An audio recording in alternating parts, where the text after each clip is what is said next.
Hey everyone, this is David. It's just a quick hit on a Sunday afternoon. Hello, welcome, come on in, sit down, have your coffee. Let's get to a few things here today. Let me fix the microphone. Couple of things are a brewing that we can talk about. First of all, tonight is the night RHOA. The reunion is, we're ending the season. We're going into the reunion, and the season is going to be over.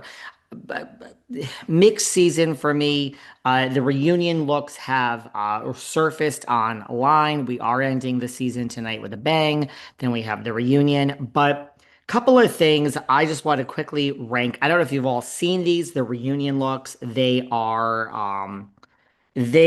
mostly no's for me. There are two that I like and five that I do not like. Number seven, I am giving to Kelly, our newbie, Miss Kelly Farrell. I hate this. I think it is so fucking tacky. It looks like a bunch of frills. I'm even going to hold this up if everyone's watching a little clip on YouTube. If not, you guys just Google. We'll do this quick. This is my number seven. I think it is tacky as fuck. Number six, almost last, also as tacky as fuck. She's done a lot of singing this season. I guess she's gonna fly away now. She's a bird. It's a bird. It's a plane. It's Drew Sidora. Uh, horribly, horribly tacky. I don't like these feathers. She's my number six. Number five to me is like boring. It was always on Project Runway where they said, what's worse? Just someone who's designed something really boring or someone who really tries and it's a total fucking disaster. I'm always like, the boring is worse. Those last two were so tacky, but number five, she looks good and she's gorgeous, but it's boring as fuck. Cynthia Bailey. Cynthia's like just boring. And should I show this picture again?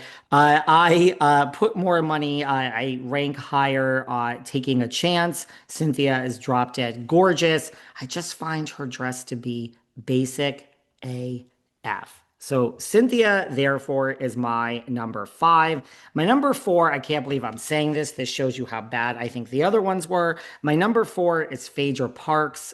Kenya is weighing in on this. You know, the thing is, Phaedra is not an idiot. Phaedra is like, she knows what she's doing. Everybody is talking about Phaedra. People are saying that this will go down in history as one of the most like, what the fuck happened? By the way, just so you understand, once there's a color theme like this or a theme, you cannot pick your own dress. You have to pick dresses and they have to approve them. It's a whole sliding scale. So if Kenya, if you know, Phaedra and Portia are going to look too similar, one of them gets a no. So this was approved by producers. You know, producers like a little look that's out there. Like, I, it's horrible, but at least it's Phaedra, and she took a chance. And yeah, it's Little Mermaid, and Chanel Ayan is weighing in, and I mean, she'll weigh in on anything that one. Phaedra gets my number four. She's only lowered by two tacky dresses and a boring as fuck dress. Now we're in the top three. Angela's my number three. I don't know. I don't like this new trend of like basically nothing on top except something like covering your breasts. Khloe Kardashian just did it at the Bezos Sanchez wedding. I think Angela looks good. I think she looks hot actually. So Angela's my number three. Number two and number one, I gotta tell you, I couldn't decide. I was back and forth. I bet you a lot of people hate my number two. This was almost number one. I give Shamia my number two. It looks expensive. I love all this beading. It's complicated. It's like flower on flower. And I gotta tell you, my number one, I gotta give it. I think Portia looks so fucking gorgeous. And by the way, this would look horrible and also be boring if this top, this is like a metal warrior gladiator. I give Portia my number one. So those are my rankings of the RHOA finale looks. Thank you, Ion, for weighing in. Kenya to me seems sad weighing in. It's just how I feel. I love Kenya.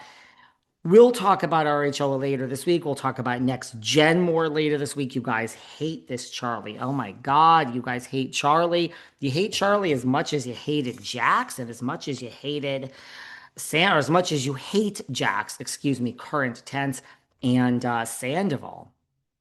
You guys really don't like Charlie. Couple other things brewing. We covered this earlier in the week that Louis Realias has taken a step back. He's taken a step back from Teresa. He does leave comments on the social media sometimes, but he has not posted on his own social media. And she was away this weekend doing an event. We'll have more on that. And he is with her, so he's not really MIA in her life, but he is certainly not posting on his Instagram. He is certainly not necessarily being a part of her Instagram. And a lot of people say, well, this is a strategy to lay low as you owe the taxes. I've heard a lot of other things from Teresa's camp. Now, we knew she fired a lot of people. She did the interview, the question was asked. She fired the lawyer. I heard, you know what I heard about the lawyer? The same lawyer that, when the penny goes into the middle of the street in New York City, he'll fucking chase a penny into the middle of the street. He chases it in. The pants are falling down. His ass crack is showing. It's up in the air. He's picking up the penny, and the speed bus being driven by Keanu and Sandra Bullock is barreling down Fifth Avenue, about to crush him like a bug, run him over. He still wants the penny. So this lawyer don't walk away from nothing. I heard Teresa fired the lawyer over the taxes. Louis, who owes the majority of taxes, let's just be clear. Teresa, I think, owes around 300,000, and his is, I think, 2.6 or something like that. Louis has been trying to get him out since day one. He got out the assistant, Carrie Ann. She's still around. Yes, she'll book Teresa's shows if there's anything to book. She's not working with Teresa on these current shows. She has other clients she's attending to. Love Carrie Ann. She's a good girl.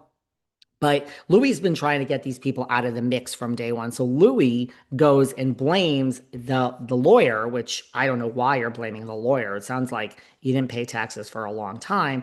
And the lawyer, listen, when something goes wrong, it's just like a corporation. Somebody's going to get fired and heads are going to roll, right? So the lawyer's the scapegoat. And shocker, Teresa chose Louis over the lawyer. He's gone. That's why she did it. She's fired everyone. But he's laying low. A lot of people say because of the taxes. I heard a totally different reason from inside her camp. We have a source that is inside her camp.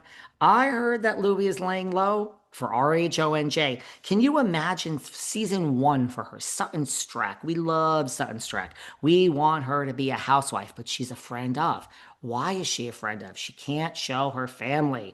The kids were still under 18, some of them, and the husband, and the husband, Christian Strack, he's a very powerful finance guy who moved overseas. He didn't want the kids shown, and they didn't know something. They said, too bad, you're a friend of. You're not going to show your life. Shamia in the past didn't want to show her life.